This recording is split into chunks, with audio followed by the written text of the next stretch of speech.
yang betul-betul praktisi Torah? Apakah mereka mengajarkan Kristen? Ndek nara, tidak ada itu. Ya, jadi jangan mimpi kamu. Aku datang di sini ingin membahas dada Rasulullah dibelah. Nenekmu kiper. Kau belajar dulu, luruskan kencing kau itu. Edis, masa dari zaman kuda bercermin sampai hari ini kau ilmumu masih kayak begitu? Sampai kapan kau bisa sehat, Edis? Ya, belajarlah bahwa agamamu itu tidak berasal dari Yerusalem. Islam berasal dari Arab. Terlepas Anda ragu karena Anda tidak bisa Al-Quran, tidak bisa hadits, yaitu dari tahu. Tapi kami, ulama-ulama kami, belajar sampai sana, sampai mereka dapat titel besar, ulama besar bersanad ilmu mereka. Tiba-tiba kau datang dengan hanya modal mulutmu itu yang saudara-saudara harus ini di dalam itu dan di dalam ini cintaku padamu. Cuman modal kayak gitu, mau mengkritisi Islam. Sekali lagi saya katakan, Edis. Udah Edis, kau jualan lontong aja sama Lugat tuh. Ilmu kau sama aja sama dia. Silakan teman-teman.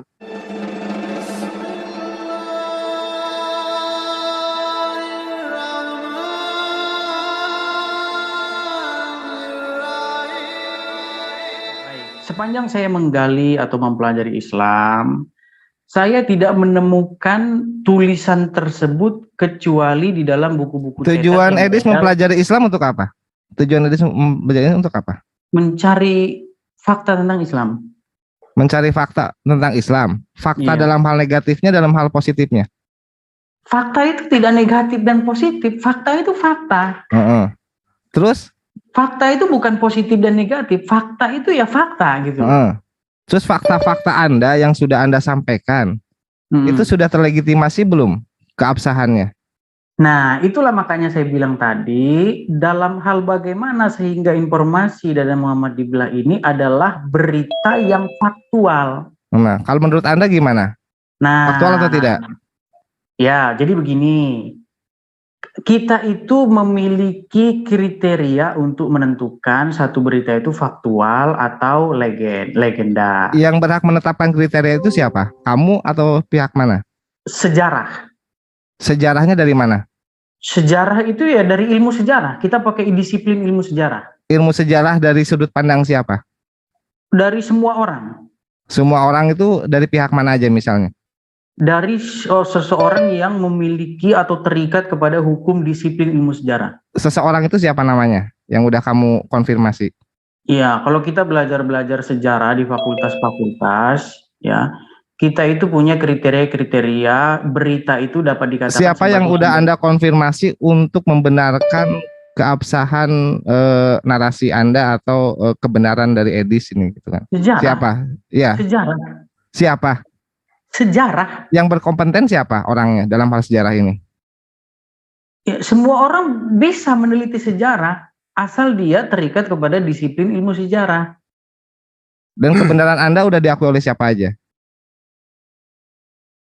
Itu bukan kebenaran saya, kebenaran sejarah. Kebenaran sejarah itu ini yang mau saya luruskan. Kebenaran sejarah yang sudah Edis gali itu sudah dapat pengakuan dari siapa saja? Iya, seperti misalnya seorang ahli sejarah yang bernama Robert Spencer ya. Oh, Anda sudah pernah mengkonfirmasi kepada Robert Spencer? Iya, Robert Spencer itu dia sering ya memaparkan kajian-kajiannya. Itu bisa kita saksikan ya dalam presentasinya. Sebentar. Yang kasih masuk tuh iPhone ya. Tuh spam itu. Aduh. Yang belakangan masuk, biarin aja, jangan nimbrung ya. Jadi pertama begini, pertama-tama kita itu tadi kan saya lanjutkan nih, kita itu mendapat informasi dari mana? Nah, kalau kita baca berita tentang Dada Muhammad terkait Nabi Muhammad, Edis dapat informasi dari mana? Ya, kalau kita dapatkan itu dari buku-buku sirah. Sementara buku-buku sirah ini dipertanyakan sumber kesejarahannya.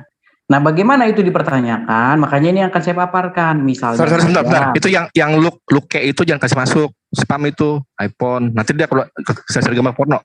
Ya udah biarin aja, biarin. Itu sestrinya bisa dijaga nggak? Sestrinya tutup aja sestrinya. Nah, mending Kick aja. Lah, ya lanjut, Dis. Ya, jadi pertama-tama ketika saya pergi ke toko buku, kemudian saya beli buku Sirah Nabawiyah, saya baca, saya buka, saya itu sebagai orang yang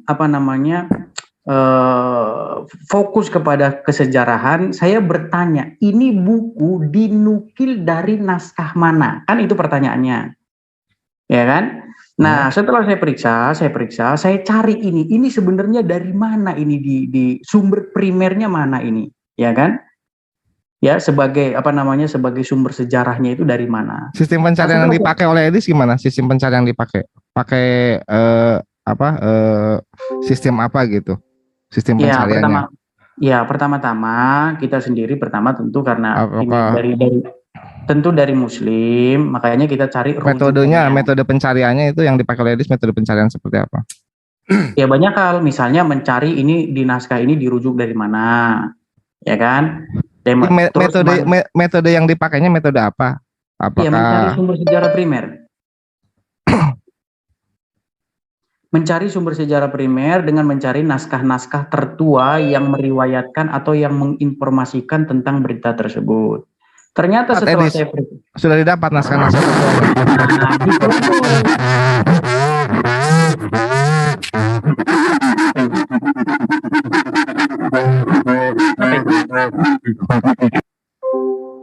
Siapa itu? Udah di kick aja kalau bikin ulah. Makanya yang nama-nama nggak dikenal, jadi jangan dimasukin. Bilang, Luke terus sama mama itu jangan kasih masuk. Nah, ini di sini bawa jin, heran sekali sih. Lanjut. Bawa jin nggak, Dis? Iya, jadi maksud saya begini. Memang di dalam pondok-pondok pesantren atau di dalam kajian-kajian Islam konservatif membahas hal-hal yang sifatnya ilmiah, akademis itu memang sangat jarang dilakukan. Yang lebih sering dilakukan di dalam kajian-kajian, pengajian-pengajian itu lebih sekedar mengimani apa yang sudah ada. Nah, sementara kajian-kajian yang akademis seperti ini memang masih jauh. Boleh. Jarang. Kalau gitu Robert Spencer dia menulis di bukunya apa, di halaman berapa, nanti kita konfirmasi. Coba tampilan. Saya tahu itu. Coba tampilkan gitu. Ya, Robert Spencer itu dia menulis buku yang berjudul Did Muhammad Exist, ya. Oke, halaman. Dan itu buku itu halaman itu berapa? Halaman berapa? Iya, yang tadi kan. Z. Ya, bukan, maksudnya begini. Kan tadi kan Edis kan seolah-olah tuh menyampaikan apa yang Robert Spencer sampaikan gitu. Makanya tuh coba kasih artikel atau apa gitu. Iya, di halaman ditaruh di chat aja, ditaruh di chat. Nanti saya buka. Oh iya, bukunya kebetulan nggak apa namanya. Bukan. Kasih link aja, kasih link di mana gitu yang bilang seperti itu, nanti saya buka. Oh, buka aja video-videonya. Saya pakai HP ini, nggak bisa kasih link. Aduh, gimana sih? Kan Robert Spencer itu kan manusia, bukan robot. Soalnya tuh yang saya baca itu nggak seperti yang Edis bilang gitu. Makanya tuh mau konfirmasi nih, ini mana yang benar nih gitu. Ya, jadi begini, Robert Spencer itu bukanlah robot. Dia itu manusia yang bisa berbicara dan memberikan keterangan tentang apa yang ditulisnya. Maksudnya ini kan mau kritik ya, kritik sejarahnya gitu. Makanya bukan kritik namanya ini. Tapi ini makanya gini loh, menyampaikan kebenaran itu bukan mengkritik. Menyampaikan yang benar. Contohnya tadi, biar kita nggak terlalu jauh-jauh ya. Kan kalau kita tanya sama teman-teman muslim itu punya cerita bahwa Muhammad itu waktu kecil dadanya dibelah. Kemudian dicuci jantungnya atau hatinya itu pakai air Zam-Zam. Nah, sebenarnya yang mau saya diutarakan tuh begini. Kita itu hendak mencari sosok Muhammad yang historis, bukan mencari sosok Muhammad yang legenda. Karena begini, namanya tokoh-tokoh itu selalu saja seiring sejalannya waktu, itu banyak cerita-cerita yang sebenarnya bukan faktual. Itu bukan hanya terjadi kepada Yesus juga itu terjadi. Misalnya riwayat-riwayat yang menuliskan bahwa Yesus itu bikin dari tanah liat, dibikin burung, kemudian bicara waktu bayi, kemudian mengalahkan naga di mulut gua, ya kan? Itu juga cerita-cerita dongeng tentang Yesus. Nah, inilah yang saya bilang Yesus dongeng yang berkembang kemudian. Nah, karena tema kita pada hari ini Muhammad, itu juga saya pengen ngobrol dengan teman-teman Muslim di sini. Ayo baik. kita mencari Gini Edis sosok ya, Edis Muhammad ya, yang nih. historis. Ya udah. Oke, ini ya. Ini Spencer Stuart bilang kan, having lived in the full light of history and contrary insists that the real story of Muhammad is not completely revealed. Jadi Robert Spencer tuh nggak pernah bilang Muhammad SAW tuh nggak pernah ada. Cuman yang dia bilang itu tidak sepenuhnya diceritakan gitu maksudnya. Jadi Edis itu makanya terus saya bilang kalau tadi yang ada seperti bilang coba tampilkan datanya gitu loh. Baik. Jadi saya ambil dari research get ya. Orang-orang ini orang-orang akademis semua di sini. Baik. Jadi begini Fahmi ya, begini ya Yuda ya. Dari tadi saya itu tidak pernah mengatakan bahwa sosok Muhammad itu tidak pernah ada.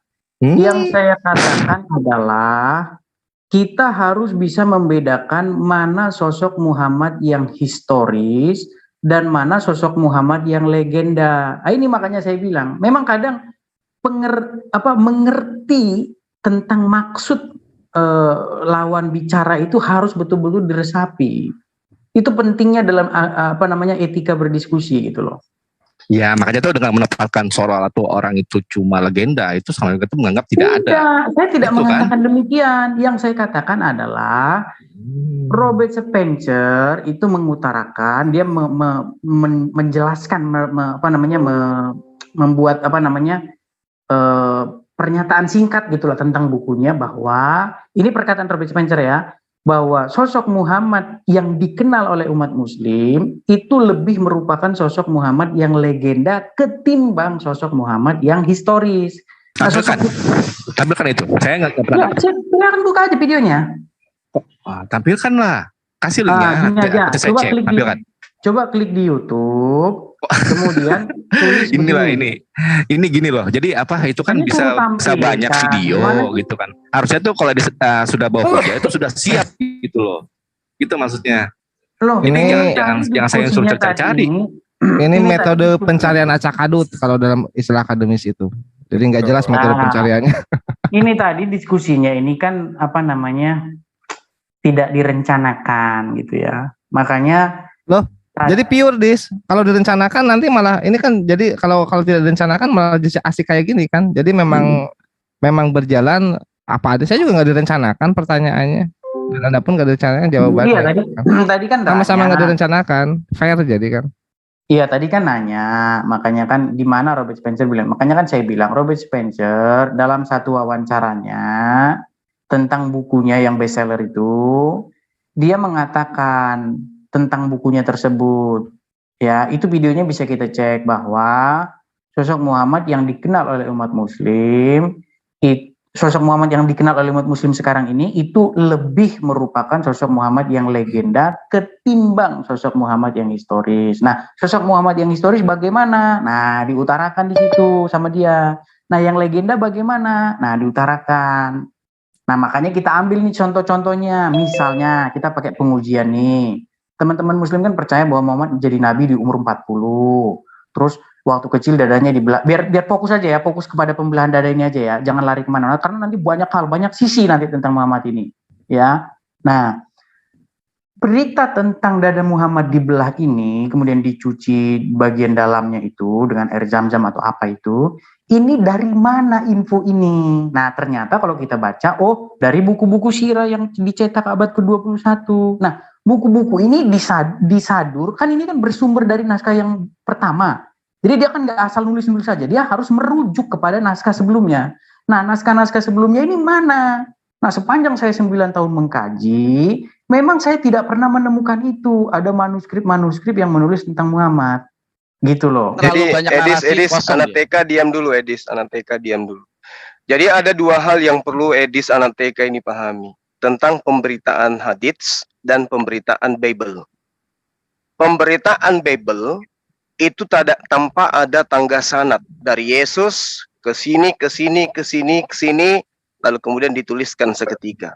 Tidak ada sanad di situ, tidak ada mata rantai penyampaian. Hadits Itu dari Rasulullah, orang yang melihat, yang menyampaikan, kemudian menyampaikan, lalu kemudian dituliskan, dibukukan. Itulah yang disebut dengan perawi. Nah, sekarang dia tampil di sini, ingin menyatakan kebenaran menurut versi dia.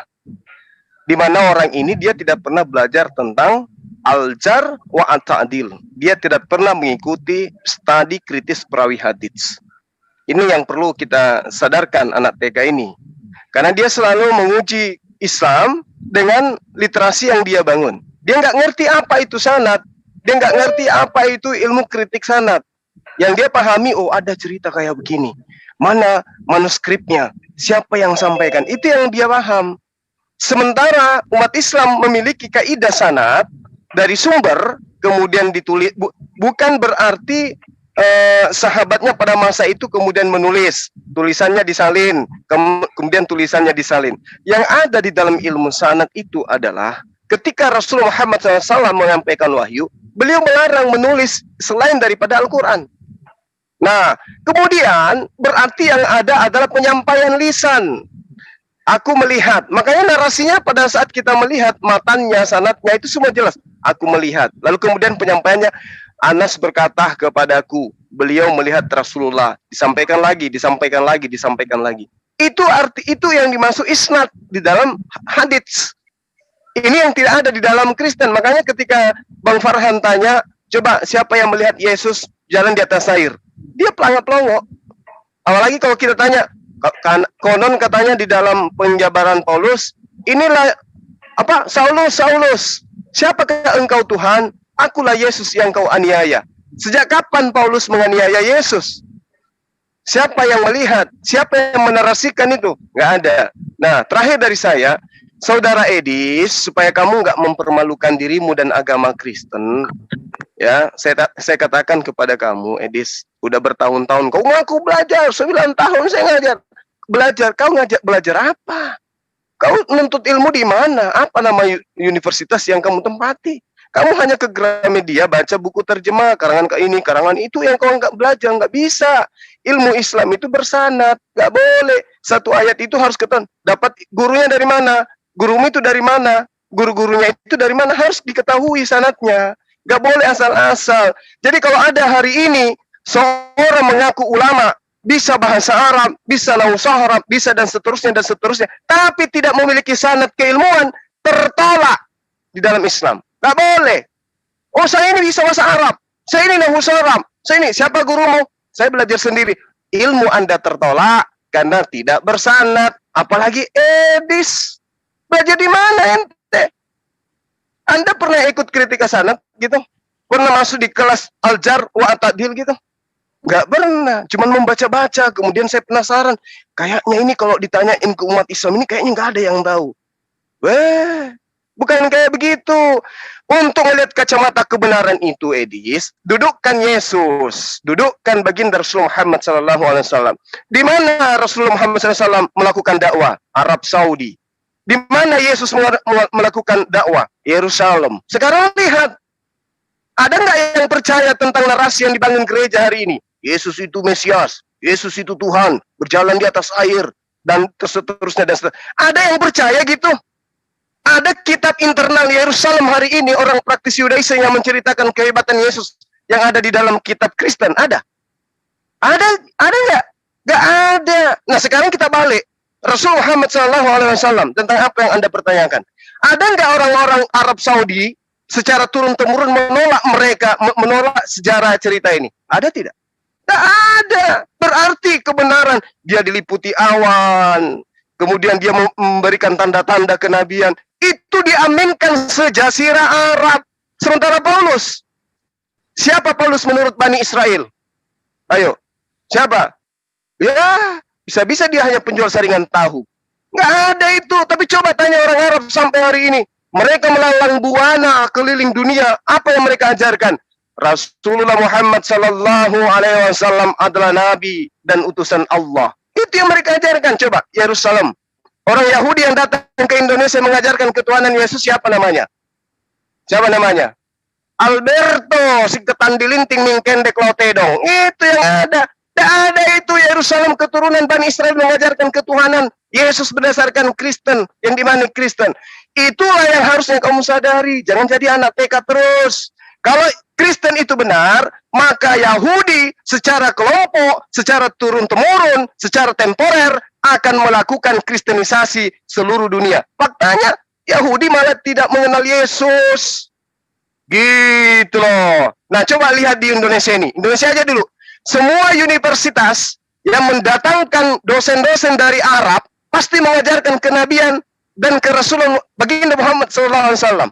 Coba datangkan dosen dari universitas mana di Indonesia ini, datangkan dari Yerusalem, orang-orang yang betul-betul praktisi Torah, apakah mereka mengajarkan Kristen? Tidak nara, tidak ada itu. Ya, jadi jangan mimpi kamu, aku datang di sini ingin membahas dada Rasulullah dibelah. Nenekmu kiper. Kau belajar dulu, luruskan kencing kau itu. Edis, masa dari zaman kuda bercermin sampai hari ini kau ilmu masih kayak begitu? Sampai kapan kau bisa sehat, Edis? Ya, belajarlah bahwa agamamu itu tidak berasal dari Yerusalem. Islam berasal dari Arab. Terlepas Anda ragu karena Anda tidak bisa Al-Quran, tidak bisa hadits, yaitu dari tahu. Tapi kami, ulama-ulama kami, belajar sampai sana, sampai mereka dapat titel besar, ulama besar bersanad ilmu mereka. Tiba-tiba kau datang dengan hanya modal mulutmu itu yang saudara-saudara harus ini di dalam itu dan di dalam ini cintaku padamu. Cuman modal kayak gitu, mau mengkritisi Islam. Sekali lagi saya katakan, Edis. Udah ya, Edis. Kau jualan lontong aja sama Lugat tuh. Ilmu kau sama aja sama dia. Silakan teman-teman. Iya, jadi memang harus memanggil banyak muslim ya untuk menghadapi saya, tidak masalah lah ya. Oh, bukan menghadapi kamu. Maaf, kamu bukan lawan saya, Edis. Lagi nih. Bukan, udah 10 menit. Sorry. Ini Zoom saya. Yang punya hak berbicara di sini saya yang punya. Mentang-mentang yang punya. Jadi Zoom, saya katakan samamu, Edis. Edis, saya katakan samamu, ilmu kamu itu nggak ada. Ya. Sekarang kalau saya tanya samamu, teman-teman, mohon izin, saya tanya samamu. Di dalam kaidah al-jar wa ta'dil, siapa nama yang kemudian Anda dapatkan di dalam sanad yang menceritakan tentang dada Rasulullah dibelah? Silakan. Iya, baik. Pertama-tama saya harus tanggapi dulu dari awal ya. Nggak usah. Ini udah panik ini. Bukan panik. Yang punya Zoom udah panik. Bukan panik. Selevel Bambang Nursono, aku bawa ke sini. Ya udah kalau panik. Ya udah kalau panik enggak dong. Teman-teman saya aja yang sabar. Kalau saya nggak bisa, karena saya sudah lama tamat sama kamu. Udah tahu kamu itu jadi pertama-tama kita harus kalau yang lain ini memang mereka belum tahu siapa Edis. Kalau kita saya harus mengetahui sebenarnya penggunaan sanad ini dimulai kapan. Lah, sanad itu apa? Tunggu dulu. Sanad itu apa? Sanad itu ya an itu. Enggak, sanad itu apa? Lo kok jadi kayak kambing kalau ngomong sanad itu apa? Tunggu Edis, sanad itu apa? Sanad itu rantai periwayatan. Maksudnya gimana? Ya maksudnya kalau misalnya kamu dapat info dari siapa? Oh dari si Udin, dari si Udin kata si Udin, kata si Anu, kata si Anu. Nah, itu dianut nggak dalam Bible? Ya, jadi begini, saya jelaskan. Tunggu. Itu dianut nggak dalam Bible? Oh enggak dipakai itu. Nah, makanya kalau kenapa itu tidak dipakai? Harusnya kamu tanya begitu. Ya, kenapa nggak dipakai? Jadi begini, kamu saya kasih tahu. Kalau kamu dipanggil ke pengadilan, kamu enggak, saya tanya kenapa sistem sanad nggak dipakai di dalam penulisan kitabmu? Kenapa? Panik nih, mau saya jelasin panik. Bukan kamu yang panik, makanya kamu cari pembenaran ke pengadilan segala. Yang saya tanya, kenapa di kitabmu tidak menggunakan sistem sanad? Edis, kenapa di kitabmu tidak menggunakan sistem sanad? Dari tadi kamu sudah bicara sampai 15 menit. Oh memang, itu hak saya. Dan kewajiban kamu mendengarkan. Sekarang saya tanya samamu, kenapa kitabmu tidak menggunakan sistem sanad? Oh, karena dari saksi mata. Saksi mata tidak perlu katanya. Justru saksi mata inilah sanadnya. Itu. Kalau kamu pergi ke pengadilan, sekarang kamu sama tolong tunjukkan kepada saya Oh, Tolong kata ini, dibuang tolong kamu. tunjukkan kepada Kamu saya. dibuang ke Dengar, laut. Edis, Karena dengarkan. kamu bukan saksi Dengarkan. mata. Kamu mengatakan bahwa Kalau kitabmu kamu itu saksi dituliskan mata, berdasarkan saksi tidak mata. perlu Oke. kamu mengatakan Saya kata tanya ini, kata samamu, itu. Edis. Wah, panik nih. Edis, saya tanya samamu, Edis. Panik. Edis, anak TK. Edis, saya tanya samamu. Kau katakan bahwa kitabmu dituliskan tidak perlu sanad. Padahal tadi kamu sudah tahu katakan sanad itu adalah mata rantai penyampaian. Kalau mata rantai itu terputus, maka pemberitaan itu adalah palsu atau lemah Baik. kebenarannya. Nggak Saya bisa jelaskan diyakini sama sebagai kamu. kebenaran. Nah sekarang, Baik. kapan Yesus bertemu dengan Lukas? Berkata kepada Lukas, kapan? Baik. Misalnya saya gini, jelas- Theophilus yang mulia, banyak Baik. orang yang menuliskan Ih, berita-berita panik yang terjadi. Nah, Jangan sekarang saya tanya panik, sama kamu. Kiblis, slow. Kamu jangan panik Kau kamu. sudah Kamu jangan tua, panik, diskusi santai, begini, santai. Tapi bawaanmu Ah, masih saya tanya sama kamu sekarang. Saya tanya Memang sama kamu kalau sekarang. ketemu saya, wajib Siapa yang menjadi saksi Yesus bertemu Lukas? Silakan sebut satu nama. Oh, banyak para saksi mata di situ. Satu nama. Siapa? Di situ ada Paulus, ada murid-murid yang lain. Coba di mana dituliskan itu bahwa Paulus pernah melihat Yesus bersama Lukas? Itu. Kamu kan tanya sanad ini kita berbicara mengenai sanad. Kau katakan bahwa banyak yang melihat Yesus bertemu Lukas. Kamu ke sana kemari. Tanda Sekarang saya tanya, nggak usah terlalu jauh kita membahas ini sanad ini aja dulu. Kenapa kamu panik? Tolong sanad ini aja dulu kita bahas tentang Ya Yesus udah, dan makanya Lukas. saya bahas. Sekarang kamu saya kasih tahu. Oke. Penggunaan sanad. Saudara mengatakan bahwa nah ini banyak orang yang kamu sengaja menjadi ngomong saksi terus antara karena pertemuan kamu panik. Yesus dengan Lukas. Kamu Saya sengaja minta bicara satu terus nama. karena Kamu katakan panik. Paulus. Apa yang Paulus narasikan di dalam kesaksiannya antara Yesus dan Saya Lukas? mau bilang Silakan. sama kamu, penggunaan Silakan. sanad itu hanya digunakan oleh orang yang bukan saksi mata. Karena dia sekarang, perlu mengatakan. Dengar dulu dari Edis, apa. anak TK dengar. Sanad mata itu tidak adalah mata perlu rantai penyampaian. Artinya harus kalau ada pergi ke saksi di situ. pengadilan, kamu bilang Justru kata ini, kata sanad ini, kamu inilah bilang. saksi itu. Dengar, justru saksi itulah yang disebut sanad, isnad.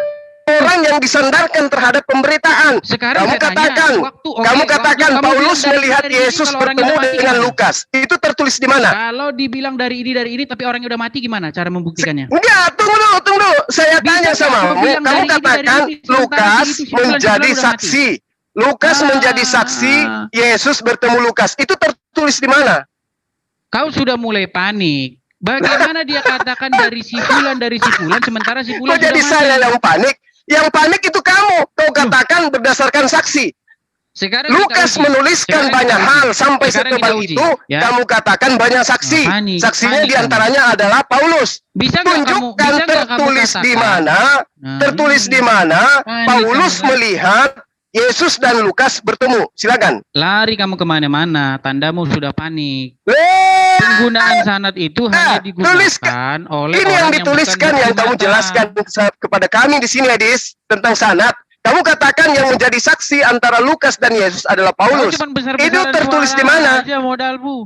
Tertulis di Cuman mana itu? besar suara aja modalmu. Ilmu tak Edis, ada. tertulis di mana Paulus bersaksi melihat Kenapa Yesus kau dan lari Lukas bertemu? kemana-mana? Kau Yang lari kita kemana-mana? bahas di sini masih di sanad. sini muter-muter Kamu loh. kan Baru tadi 3 tanya orang masalah loh ini. sanad. Yesus, Lukas, Paulus. Nah, kan panik Apa kan? kesaksian mereka? Apa Tadi kesaksian kamu mereka? tanya masalah Aku sanad. melihat Yesus Biar bertemu saya dengan jelaskan. Lukas. Itu tertulis di mana rupanya? Kenapa di dalam Bible tidak pakai sanad? Karena langsung bersumber dari saksi mata. Saksi mata Oke, tidak perlu nah. bertanya. Yang perlu bertanya katanya. coba kesaksiannya mana? Mana kesaksiannya? Mana kesaksiannya? Theophilus yang mulia, setelah aku menyelidiki dengan seksama dari para saksi mata, maka aku membukukannya dengan teratur bagimu dari saksi mata. Saksi matanya siapa? Nggak perlu ditulis di situ. Ini bukan buku, ini bukan tentang siapa saja saksi matanya. Kau tidak perlu ditulis. Bagaimana Anda bisa mengetahui Ini kebenarannya bukan masalah tentang siapa itu kalau saja kesaksian saksi bukan matanya nggak itu. dituliskan? Bukan Hei, itu dari mana? tujuan Siapa saksi dari matanya? penulisan. Kamu kalau Penulisan ditanya dari di situ tujuan banyak dari saksi, Pak. penulisan, Kalau tujuan di pengadilan dari- kau ditanya tujuan di situ dari banyak penulisan saksi, Pak. Ditanya adalah siapa nama saksinya? Apa yang kau menyampaikan jawab? apa yang diutarakan saksi mata, bukan Ya, siapa saksi saja matanya siapa, orang-orangnya. Edis? Bukan Saksi matanya siapa? Saksi matanya, tapi apa yang dikatakan para saksi mata itu yang penting. Kenapa Anda lihat perkataannya sementara orangnya itu kamu lebih kalau penting, dibalik informasinya sama dari kamu, mana? Sekarang saya tanya, ada nggak sanadnya Quran? Ada Edis, nggak sanadnya Edis, Quran? Edis, Ada nggak? Edis, Sanadnya Quran ada sepanik ini kah Sanadnya kamu, Quran ada Edis? nggak? Sanadnya Quran ada nggak? Edis, sepanik Sanadnya ini Quran kah ada kamu nggak? ketika ditanya siapa Sanadnya nama Quran saksi-saksi ada nggak? itu? Sebut Nah, satu kan aja, panik kan kamu? sebut satu. Kan panik. Siapa saksi Sebut nama satu Quran? Siapa saksi. sanadnya Quran? Sebut satu Nah. saksi Kan sudah yang saya bilang melihat, sama kamu. yang menyatakan, Di yang situ mendengarkan tidak Yesus, sedang lalu kemudian menyebutkan menyatakan siapa berita para itu ke saksi Lukas. mata. Coba. Tapi Siapa saksinya? kata-katanya adalah Edis? dari para saksi Edis. mata. Kau Siapa ngomong terus dari saksi? tadi. Siapa saksi yang Ini tadi yang kau menyatakan panik. itu kepada Lukas? Siapa? Kamu cuman panik saja mau Loh, menutupi apa kok- yang kok saya jadi- katakan. kok Kalau jadi saya yang ngomong, panik? kamu ngomong terus. Saya tanya samamu, Edis, anak Kalau TK, saya ngomong, kamu anak ngomong TK ku terus. yang Tandanya unyu-unyu, kamu panik. siapa nama saksi yang menyatakan berita kepada Lukas? Jawab. Sudah saya bilang sama kamu, Lukas tidak sedang menuliskan siapa saksi matanya. Tetapi Lalu bagaimana kamu tahu kalau itu benar? itu namanya iman. Terus apa sanadnya Quran? Itu namanya iman. Coba Nggak usah sebutkan ke sana sanadnya dulu. Quran apa? Nggak usah ke sana. Ah, Kenapa? panik Karena di kau kan? Islam itu ada aljar Mana wa sanadnya? ta'dil. Mana Ada sanadnya? ilmu kritik Mana? sanad, ada Mana ilmu sanadnya? tentang kritik Mana? pribadi-pribadi Coba kita penyampai buka dulu. daripada informasi. Bismillahirrahmanirrahim, mana Nah, sanadnya? sekarang yang saya Sanadnya tanya, Bismillahirrahmanirrahim mana? apa Sanadnya saksi? Bismillahirrahmanirrahim mana? Siapa saksinya? Kok panik? Yang kamu katakan banyak saksi itu siapa? Kamu katakan ya nggak usah disebutkan karena Lukas tidak menyebutkan. Terus kenapa kamu percaya? Katanya imani saja. Kau suruh menunjukkan mana sana Iman buta. Iman buta, iman buta. Tadi kau katakan, kenapa nggak butuh sanad? Itu adalah Kenapa nggak butuh sanad? Apa jawabanmu? Karena sudah ada saksi. Ditanya siapa saksinya? Nggak tahu. Yang penting banyak saksi. Coba sebutkan satu orang saksi. Nggak ada disebutkan. Kenapa nggak disebutkan?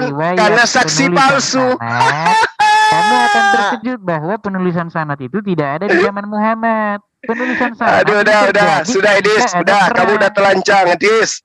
Untuk yang kesekian kalinya, kamu masih anak TK, belum pantas berdebat dengan Islam, apalagi membahas materi-materi Islam. Silakan kepada teman-teman yang lain, tapi mohon jangan mau dikibulin, karena beliau ini adalah pendusta, bapak segala dusta. Silakan. Jadi sebenarnya sejarah penggunaan sanad itu baru muncul belakangan. Buktinya apa? Kalau kita melihat tafsir Al-Quran yang tertua, yaitu kitab yang bernama Muqatil bin Sulaiman, kita tidak akan pernah menemukan sanad di situ. Coba kau buka kitab Muqatil bin Sulaiman, itulah kitab tafsir tertua di dunia, tidak pernah di situ ada sanad. Nah, kitab tafsir kok jadi sanad? Memang kayak begini, pengetahuan tidak ada. Kitab tafsir kok bahas sanad? Di dalam tafsir itu ada udah kau cebo dulu air 1 sendok, Edis. Dari kemarin kau buang air belum cebo itu, makanya otakmu kayak gini. Kalau cuma ya ampun, bahas tafsir bawa sanad. Berapa lama mengkaji? Aduh, justru karena adanya sanad itu memberikan legitimasi terhadap kebenaran berita. Dari mana kau dapat berita ini? Dari si fulan, dari si fulan, dari si fulan. Nah sekarang coba kebenaran daripada kitabmu kita tanya. Dari mana Lukas dapat berita itu? Dari saksi. Ayo, siapa saksinya? Nggak ada. Itu mengandung kelemahan. Udah. Saya nggak ada. Nama yang disebutkan. Saya tidak bisa berdebat dengan orang yang tidak ada ilmu sama sekali. Ya, saya hanya bisa mengkanter semua. Apa yang kamu lakukan hari ini adalah bukti bahwa kamu itu anak TK seperti kami. Gak ada ilmu, kamu gak ada ilmu sampai kapanpun membaca kitabku aja kamu gak bisa. tapi kamu sok-sok mau kritisi Quran, Kan kritisi lari-lari Islam. lagi Gak ada, membaca, gak ada, lari gak ada membaca cerita. lagi. Gak ada cerita. Kamu itu ibarat orang ompong giginya mencoba untuk gigit jagung, nggak akan mungkin Ya tidak bisa kamu. masalah, masalah itu tidak masalah. Emang nggak masalah Yang bagi jelas, kami, tapi masalah bagi tema kamu, kita siang karena kamu hari akan ini mempermalukan itu dirimu sendiri, gitu loh. membahas Ah, mengenai la, la, la, kesejarahan la. sosok Muhammad. Apakah Siapa sosok Muhammad yang dikenal oleh menjadi teman-teman saksi penulisan Muslim Lukas? Nggak ada. itu menjadi Siapa yang sosok Muhammad yang mempersaksikan historis cerita atau yang sosok ada di dalam Muhammad yang kitab Lukas? legenda? Nggak ada. Siapa yang datang kepada Lukas menjadi saksi? Banyak orang. Namanya siapa? Nggak ada. Lari-lari Penipuan. kemana? Agama kok ngajarin nipu, Mas, Lari Mas. kemana-mana.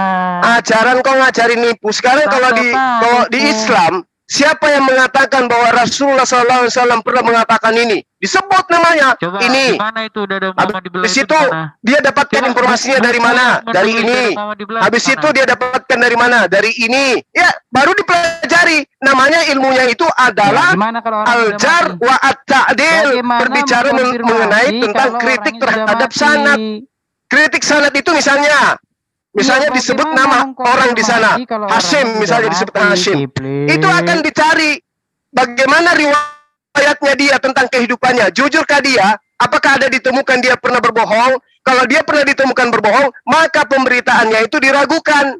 Kalau Oke, sudah lebih Aisyah dari pernah dua yang berbohong. mengatakan dia pernah berbohong, maka Oke, pemberitaannya Aisyah itu pernah dikatakan lemah.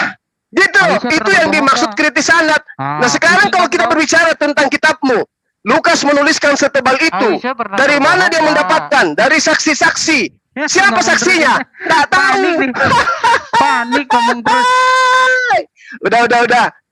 Udah, Dis. Sekali lagi saya katakan udah cebok sana. Kamu dari kemarin nggak cebok. Silakan.